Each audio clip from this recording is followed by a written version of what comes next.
The TTX bike that we put together, this has got a top speed with the gearing setup that we've got at the moment. It's a theoretical 102 miles an hour top speed. It would do an average of 75 miles an hour around the Isle of Man, giving us a 30-minute lap. We were looking at a number of batteries, so we ended up with the lithium iron phosphate setup. They are inherently safe if they fail, and secondly, they offered a very, very high energy density for that particular chemistry. So we're running a 72 volt 120 amp hour pack on there, which equates to about 8.6 kilowatt hours.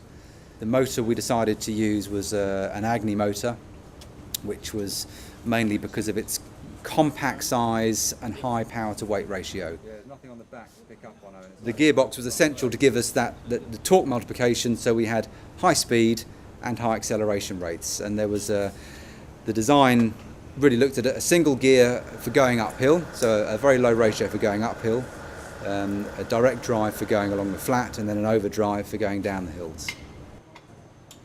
So if you look at what we have here on the bike, it's probably slightly over 20,000. We haven't spent 20,000 in cash on the bike. The bulk of the cost is within the battery pack, so that came through the LifeBat sponsorship, and then there's obviously the associated costs of buying the chassis, chains, sprockets, all the other ancillaries, machining, the gearbox, things like that. We probably spent around £13,000 on the bike. First run down the A3, everything went to plan really. We hit a speed of about 60 miles an hour, which was roughly what we thought we were going to get. So everything was running as expected. When we get back and did the calculations were holding true with the pack size we were using. So everything was very positive on that first run. In fact, everything was very positive on every run we did except for the race.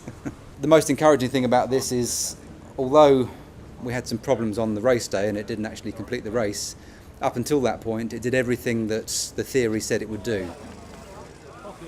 It's a very strange feeling, the Isle of Man. I've never been to the Isle of Man before the race. The bike goes off and that's it, you don't see it. It's not like circuit racing, which I've done lots of, and you can follow the progress of the bike. With this, it's gone. And it was a real exhilaration when he came back, crossed the line, the bike had done what we wanted it to do for that particular test session.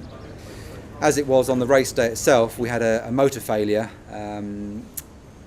where on inspection when we got the bike back, the actual brushes had completely vaporised.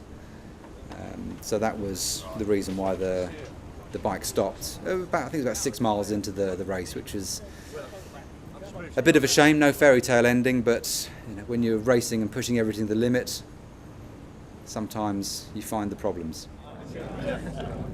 We'll certainly look at going back and taking part in another race, subject to securing the necessary sponsorship. There's certainly mileage in racing electric bikes, whether it's at the TT, whether it's on short circuit racing. There's definitely a mileage, and I think the winning bike, which averaged a lap speed of 87 miles an hour, has opened a lot of people's eyes to actually electric vehicles are viable as a means of transport and as a racing series. It's got a huge publicity all over the world, and people now are maybe waking up to the fact that green vehicles are a potential solution to where we are with certainly with the carbon dioxide issue, but also just in terms of common sense in not polluting and not putting particulates and all sorts of tailpipe emissions out there.